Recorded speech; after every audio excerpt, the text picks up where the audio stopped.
I was 30 years old, living in the heart of London, a city where dreams are supposed to come true. And for a moment, I believed mine had. It all started with love. We met in a coffee shop near Oxford Street. His name was Ryan, a charming British Indian man with soft eyes and words like honey. Our connection was instant, unexpected but deep. We talked for hours about life, dreams, culture, and love. Within a few months, he proposed. It was fast, but I was in love, truly in love. We got married in London in a beautiful civil ceremony. My friends called me lucky. My family sent blessings from afar, and I felt like my fairy tale had begun.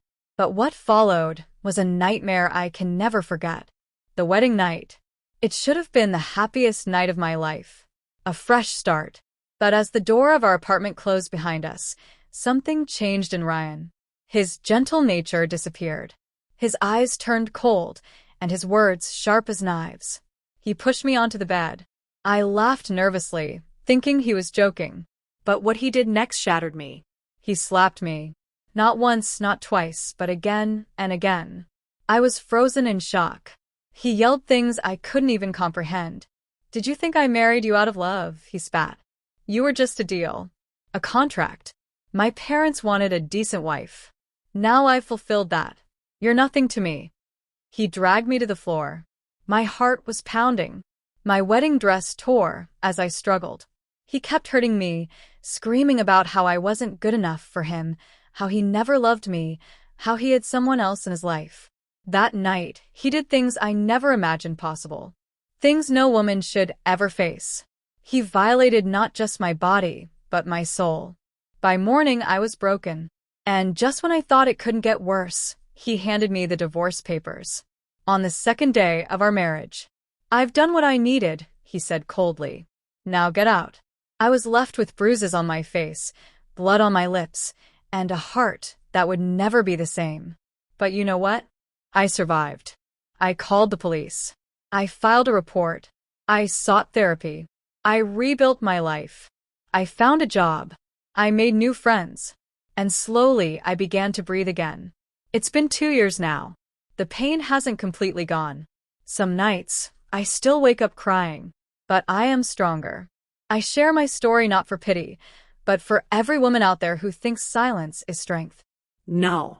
Speaking out is strength. That night was my Kiamat. But today, I am my own savior.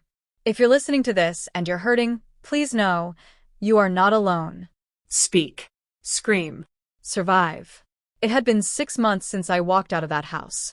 Ryan's house. Or, as I now called it, Uskagar.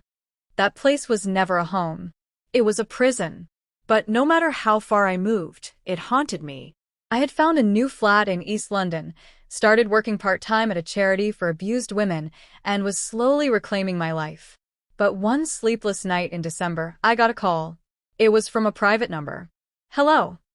I answered, cautiously. Silence. Then a familiar voice. "You thought it was over?" It was Ryan. My heart froze. "I want my property back," he said coldly. "Come to the house tomorrow." Alone. I should have blocked him, reported him again. But something inside me stirred. Closure. Maybe I needed to face that house one last time, Uskagar, to finally set myself free. I went. The house looked exactly the same. Dark windows. Cold bricks. The door I once stepped through with dreams now stood before me like a warning. I walked in. The smell of expensive perfume mixed with something rotten memories. Ryan stood in the hallway, wearing a smug smile. "You came. What do you want?" I asked. He stepped closer. "You." Back. "I made a mistake." I laughed. Cold. Bitter. "You didn't make a mistake. You showed your true self." His eyes darkened. "If you don't come back, I'll make your life hell." He didn't know. I was recording everything. I had worn a body cam, the same kind our organization gives to women under threat. "You already did," I said calmly. "But now it's your turn." I sent the recording to my lawyer. That night, Ryan was arrested again for violating restraining orders and making threats. His perfect life crumbled. And that house, Uskagar, I bought it from the landlord. With my own money. Every room that once held pain I repainted. I filled the space with warmth, with candles, art, books, and peace. It was no longer his house. It was mine now. A place of power. A symbol of survival. They say the house remembers. But I made sure it remembers me as the woman who refused to break. After taking back the house that once tried to break me, I thought I'd won. I repainted the walls, filled the rooms with warmth and light, and told myself I was finally free. But freedom is fragile, and peace can be an illusion. It started with small things. A door slightly ajar. Footsteps in the hallway when I was alone. The faint scent of cologne I'd known. At first, I blamed my mind. Trauma plays tricks, I told myself.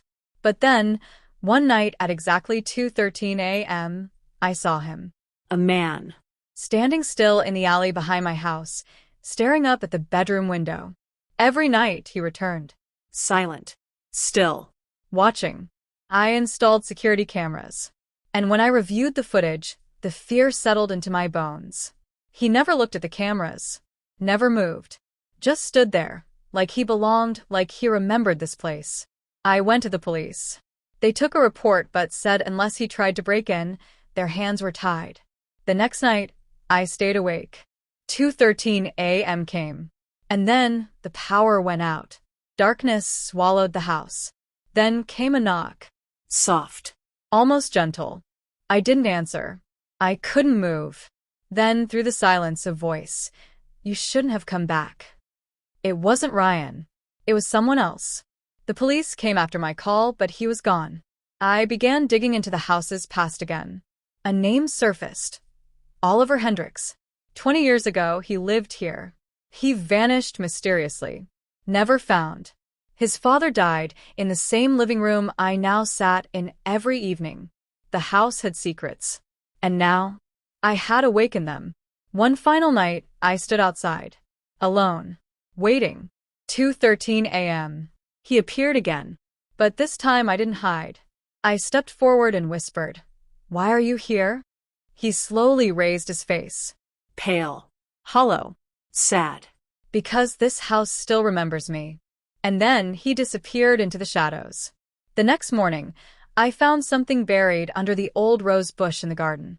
A rusted necklace. With the initials, OH. I gave it to the authorities. Weeks later, the police confirmed a body was found beneath the basement floor, hidden for 2 decades. It was Oliver Hendricks. The house hadn't just held pain, it had held a soul waiting to be seen, a truth waiting to be uncovered. I didn't move out. Instead, I planted a rose tree in the garden. Beneath it, I placed a stone that simply read, "You are remembered now." And from that day on, 2:13 a.m. was just another hour.